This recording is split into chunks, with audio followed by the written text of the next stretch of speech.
Dios les bendiga, hermanos, los saludo a todos con la paz del Señor en este nuevo día, comienzo de semana, que tenemos este tiempo para compartir la palabra del Señor y juntos. Así que antes de compartir la palabra me presento para aquellos que están tal vez por primera vez viendo este video. Mi nombre es Gisela y soy de la Iglesia de Casa de Restauración que está en la RA 98, Monte Grande, provincia de Buenos Aires, Argentina. Y la palabra que les quiero compartir está en el libro de Mateo, capítulo 9, versículo 9. Y es un versículo, una palabra que tal vez la mayoría conoce, pero que realmente es hermosa la lección que nos deja como hijos de Dios, ¿no? El título dice: Jesús come con pecadores en la casa de Mateo. Y dice así, vamos a leerlo desde el versículo 9 en adelante. Pasando Jesús de allí, vio a un hombre llamado Mateo, que estaba sentado al banco de los tributos públicos, y le dijo: sígueme. Y se levantó y le siguió. Y aconteció que estando él sentado a la mesa en la casa, he aquí que muchos publicanos y pecadores que habían venido se sentaron juntamente a la mesa con Jesús y sus discípulos. Cuando vieron esto, los fariseos dijeron a los discípulos: ¿por qué come vuestro maestro con los publicanos y pecadores? Al oír esto, Jesús les dijo: los sanos no tienen necesidad de médico, sino los enfermos. Id pues y aprended lo que significa misericordia quiero y no sacrificio, porque no he venido a llamar a justos, sino a pecadores al arrepentimiento. Hasta ahí nomás esta palabra. Esta es una palabra que realmente en la pandemia fue una de las que más me confrontó y más me hizo reaccionar, ¿no?, acerca de nuestra condición como seres humanos. Porque uno muchas veces cuando llega al camino tiende a, nosotros recibimos a Jesús todo y de repente ya empezamos a creer que, como estamos mejor que antes, empezamos a creer que prácticamente somos como perfectos o que necesitamos del Señor, pero ya estamos como mejor, ¿no? Como que es distinto, es como que por momentos incluso nos parecería como que si fuésemos superados, ¿no? Si hubiésemos superado todo. Y nos engañamos a nosotros mismos. Y esta palabra es una de las que me confrontó, digo, porque muchas veces pensamos eso de nosotros mismos y también de otras personas. Y creemos que por ser hijos de Dios todos tenemos que ser completamente perfectos y mi hermano en Cristo tiene que ser perfecto y no tener ningún pecado o no tener ningún defecto o un error, y si falla yo ya lo estoy juzgando, ¿no? Lo que solemos hacer. Y esta palabra en ese tiempo me confrontó demasiado por esta razón, porque Jesús mismo fue juzgado cuando estaba pasando, comiendo, ¿no? Dice, con pecadores, en la casa de Mateo justamente, y él dice: los sanos no tienen necesidad de médicos, sino los enfermos, como diciendo: yo no vine para aquellos que están sanos, yo vine para aquellos que estaban necesitando de mí, que estaban necesitando esa salvación, ¿no? Y yo lo pensaba esto en nuestra situación hoy en día, y es una realidad. Nosotros tuvimos ese encuentro con el Señor de distintas formas, ¿no? En distintas situaciones. Algunos conocieron al Señor en su trabajo, algunos, con un conocido de algún otro lado, un vecino. En distintas formas llegamos al camino del Señor. Y también por distintas situaciones, ¿no? Algunos porque, estaban pasando por un momento difícil familiar, otro tal vez económico, hay muchísimas situaciones, pero todos llegamos de distintas maneras. Pero todos teníamos algo en común, y que todos nos encontrábamos en la misma condición espiritual. Estábamos muertos espiritualmente y estábamos necesitados de esa salvación, de esa redención, de ser reconciliados con el Señor. Necesitábamos de eso nosotros en nuestro interior, aunque tal vez en ese momento no nos dábamos cuenta, estábamos necesitando del Señor, estábamos necesitando de Él, ¿no? Y qué importante es esto, porque uno muchas veces dice: bueno, yo ya hice la oración de fe, Dios hizo muchas cosas en mi vida, hizo milagros, hizo esto, hizo lo otro. Y por creer que Dios hizo tantas cosas en nuestra vida y que nuestra vida cambió por completo, creemos que ya está, que Dios ya terminó con su obra, que ya no hay nada más que hacer, y empezamos a ignorar tal vez pequeñas cosas que tenemos en nuestro corazón. Es como que las omitimos, decimos, bueno, esta está en nuestro corazón, pero bueno, sí, ya está, en algún momento lo dejaré, no sé, si tengo una falta de perdón, algún rencor contra alguien, algún enojo, lo que sea, decimos, bueno, ya está, ya va a pasar, y como que lo empezamos a dejar de lado esas cosas y nos conformamos con todo lo que Dios hizo en nuestras vidas y nos quedamos ahí, como que nos quedamos en el molde, ¿no? Y acá esta palabra me recordaba esto, que en realidad nosotros todos los días necesitamos ser restaurados.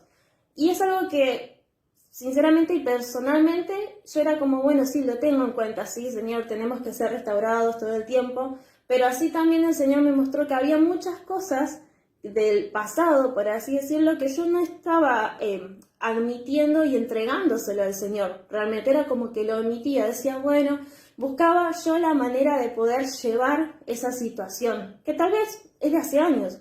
Y muchas veces nos pasa a todos, que ignoramos muchas cosas que están en nuestros corazones y seguimos adelante, ¿no? Seguimos mirando adelante. Y en realidad no vamos a poder recibir muchas cosas de parte de Dios si nuestro corazón no es sanado, si no es restaurado.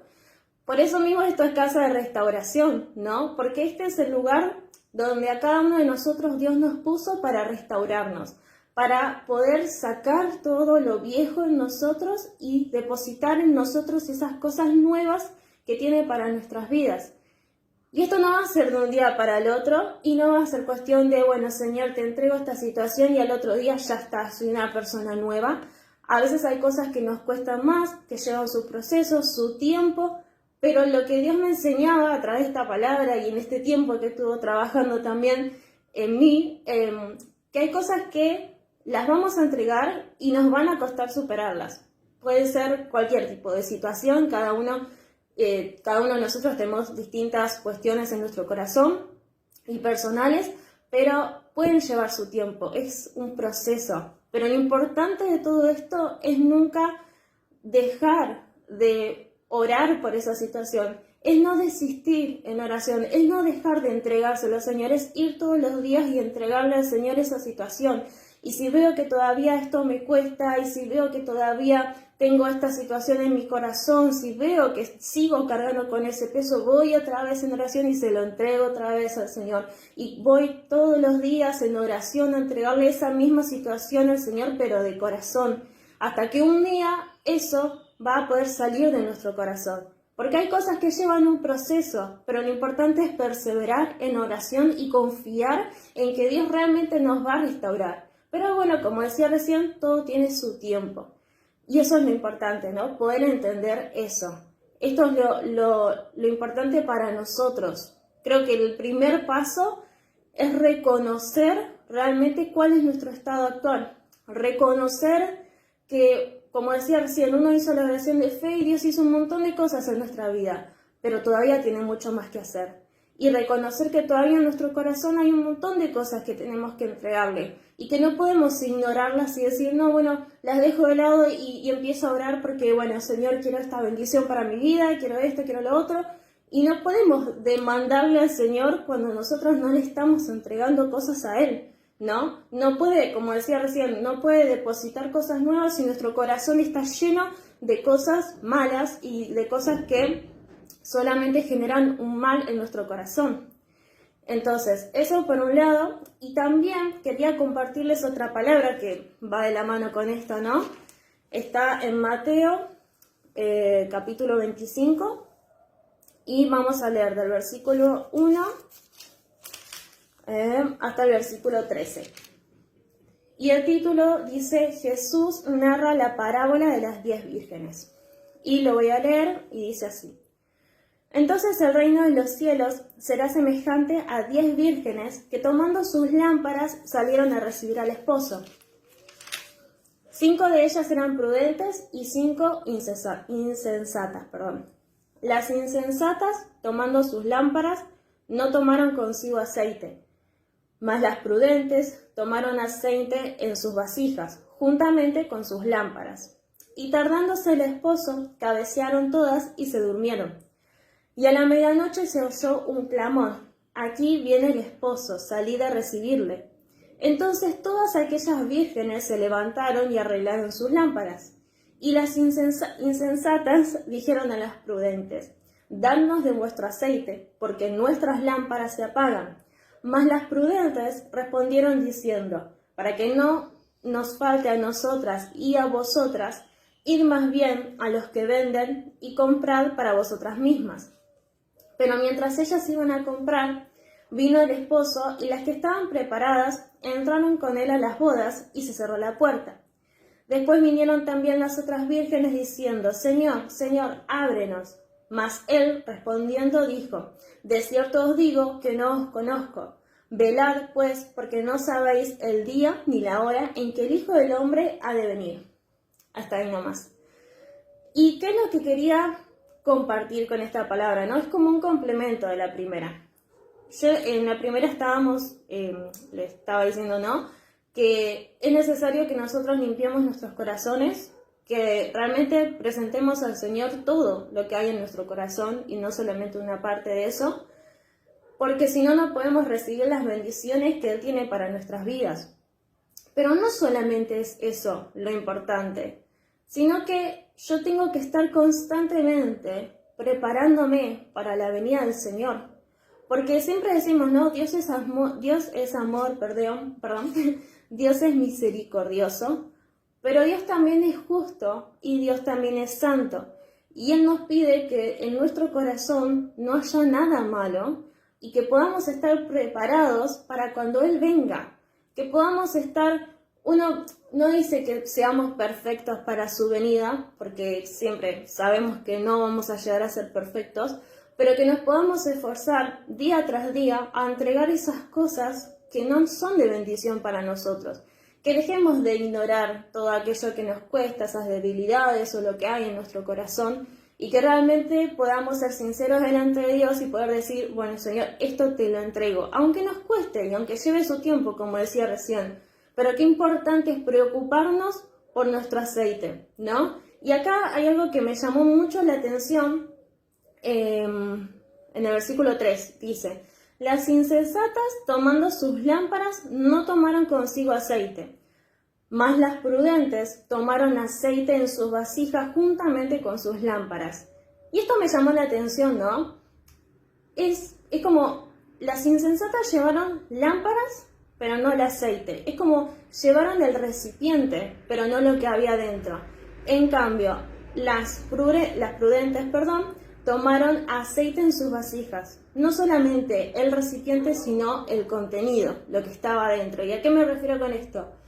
No se trata solamente de todo lo que hacemos para el Señor, sino todo lo que hay en nuestro corazón. No se trata solo del recipiente, que es lo de afuera, que es lo que uno puede llegar a ver fácilmente, sino también lo que hay dentro nuestro, lo que hay en nuestro corazón. ¿Cómo está nuestro espíritu? ¿Cuál es nuestra condición espiritual? Eso es lo que le importa al Señor. No qué tan perfectas hacemos las cosas o qué tanto o qué tan poco hacemos para el Señor, sino que primeramente cuál es nuestra condición espiritual. Y lo leo otra vez para remarcarlo, ¿no? Las insensatas, tomando sus lámparas, no tomaron consigo aceite, mas las prudentes tomaron aceite en sus vasijas juntamente con sus lámparas. Las insensatas solamente se preocuparon por llevar el recipiente, y cuando llegó el momento en el que estaban desesperadas porque veían que el novio llegaba, dijeron a las prudentes que por favor les compartan. Y las prudentes le dijeron obviamente que no, porque si no ellas se iban a quedar sin aceite. ¿Y esto qué nos enseña? Que yo no puedo ayudar, digamos, ¿no?, a la otra persona a que tenga, no sé, una super comunión con el Señor o que esté bien espiritualmente, ¿no? Yo no puedo ayudar a la otra persona a que esté mejor en su condición espiritual, sino que esto es personal, es de cada uno. Yo me puedo tal vez desarmar, voy a poner como ejemplo a mi esposo, ¿no? Desarmar porque mi esposo, no sé, tenga una super comunión con Dios y un montón de cosas, pero no tiene sentido, porque él tiene que preocuparse por su condición espiritual y yo por la mía. Esto es individual. La comunión con el Señor, primeramente, es individual, es con Él solamente, ¿no? Y esto es lo que nos enseña la palabra. estas mujeres que fueron prudentes tomaron el aceite, tomaron las lámparas, tomaron las vasijas, estuvieron preparadas realmente. Y aunque en un momento también se durmieron y se cansaron, cuando se despertaron por el llamado del novio, fueron capaces de arreglar sus lámparas y seguir adelante. En cambio, las insensatas no, porque ni siquiera tenían aceite. ¿Qué quiere decir esto? Yo puedo preocuparme todos los días por mi condición espiritual y buscar más del Señor. Y puede que algún día le falle al Señor, como nos puede llegar a pasar, puede que algún día sienta que decaigo espiritualmente, pero si yo me aferro al Señor, puedo al otro día levantarme y seguir adelante. Me vuelvo a levantar y sigo adelante, porque eso es lo que hace el Señor en nuestras vidas. Él nos ayuda a levantarnos incluso cuando nos caemos, cuando sentimos que tropezamos. Pero en el caso de las insensatas ni siquiera tenían aceite. Es como muchas veces, ¿no? Uno ve cuando dice, bueno, yo hago la oración de fe, me preocupo, no sé, por ir a la iglesia, pero por dentro no siento absolutamente nada, perdón. Es como yo me ocupo del hacer y me conformo con haber hecho la oración de fe y digo, bueno, ya está, con esto ya estoy completo, pero acá la palabra nos dice que no es solamente lo que hagamos por fuera, sino lo que está dentro nuestro. Eso es lo que más vale y eso es lo que más pesa para el Señor. Porque si fuese por hacer cosas, bueno, hay muchas personas que hacen un montón de cosas en el nombre del Señor y dentro suyo no sienten absolutamente nada, no conocen al Señor. Pero Él no quiere de eso. Él quiere personas que realmente tengan esa comunión con Él, tengan ese interés de conocerlo a Él, tengan ese interés de realmente crecer espiritualmente y no solamente hacer cosas por fuera, digamos, ¿no? Eso es lo importante. ¿Y qué es lo que más resalto de esta palabra? Que nosotros podamos estar preparados para cuando llegue el Señor.